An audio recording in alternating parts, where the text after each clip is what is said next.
சிறப்பு வாய்ந்த பெருமாள் கோவில்கள் 108 திவ்ய தேசங்களில் வித்தியாசமான ஆதிவராக பெருமாள் காஞ்சிபுரம் மாவட்டம் திருக்கல்வனூரில் காமாட்சி அம்மன் கோயில் முன்பு ஒரு மூலையில் பெருமாள் மிக சிறிய வடிவில் காட்சி தருகிறார்.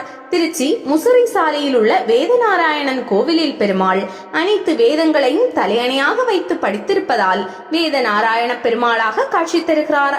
ஆசியாவிலேயே மிகப்பெரிய பள்ளி கொண்ட பெருமாளாக திருமயத்தில் காட்சி தருகிறார். கர்நாடகத்தில் உள்ள ஸ்ரீரங்கப்பட்டினத்தில் ரங்கநாத பெருமாள் 7 தலைகள் கொண்ட ஆதிசேஷனுடன் காட்சி தருகிறார். ஸ்ரீ வைகுண்டம் நத்தத்தில் ஆதிசேஷன் குடைபிடிக்க பெருமாள் நின்ற கோலத்தில் காட்சி தருகிறார். காஞ்சிபுரத்தில் உள்ள விளக்கொளி பெருமாள் கோவிலில் பெருமாள் ஜோதி வடிவில் இருப்பதாக ஐதீகம். கருங்குளத்தில் 3 அடி சந்தனக்கட்டை வடிவில் வைத்து பெருமாளாக அபிஷேகம் செய்து பூஜித்து வருகிறார்கள். இரு பக்கமும் சங்கு சக்கரம் உள்ளது. மாமல்லபுரம் ஸ்தலசயன பெருமாள் ஒரு கரத்தை தலையில் வைத்தும் தலையில் சாய்வாக கால் நீட்டி சயன பெருமாளாக காட்சி தருகிறார். காஞ்சிபுரம் வரதராஜ பெருமாள் கோவிலில் உள்ள அத்திவரதர் அனந்தசரஸ் என்ற திருக்குளத்தில் நீருக்கடியில் எழுந்தருளியுள்ளார். 40 ஆண்டுகளுக்கு ஒரு முறை வெளியே வந்து காட்சி தருகிறார்.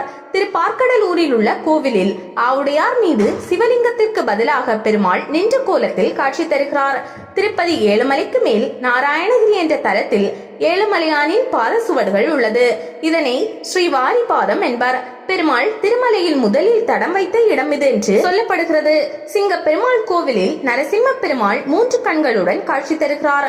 திரு கண்ணபுரத்தில் கண்ணபுர பெருமாள் ஸ்ரீதேவி, பூதேவி, பத்மினி, ஆண்டாள் என 4 தேவியருடன் பத்மாசனத்தில் காட்சி தருகிறார். திருச்சி ஸ்ரீரங்கநாதர் கோவிலில் பூலோக வைகுண்டம் என்ற பெருமையும் 108 வைணவ திருத்தலங்களில் முதலிடத்தை பெற்றது.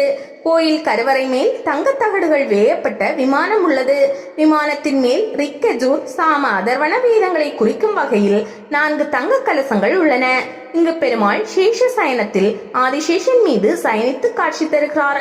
சென்னை திருவல்லிக்கேணி பார்த்தசாரதி பெருமாள் கோவிலில் உள்ள பெருமாள் சிலை 9 அடி உயரம் கொண்டவர். இங்கே இவர் முகத்தில் மீசையுடன் காட்சி தருகிறார். பெருமாள் தன் மனைவி, சகோதரர் என குடும்ப சகிதமாக உள்ளார். இவர் கையில் ஆயுதமின்றி காட்சி தருகிறார். திருவள்ளூர் வைத்திய வீரராகவ பெருமாள் கோவிலில் பெருமாள் புஜங்க சயனத்தில் கிழக்கு நோக்கியும் மூலவரின் வலதுபுறம் சாலி கோத்திர மகர்ஷியும் இடதுபுறம் பிரம்மாவுக்கு உபதேசம் செய்யும் ஞான முத்திரையுடனும் காட்சி தருகிறார்.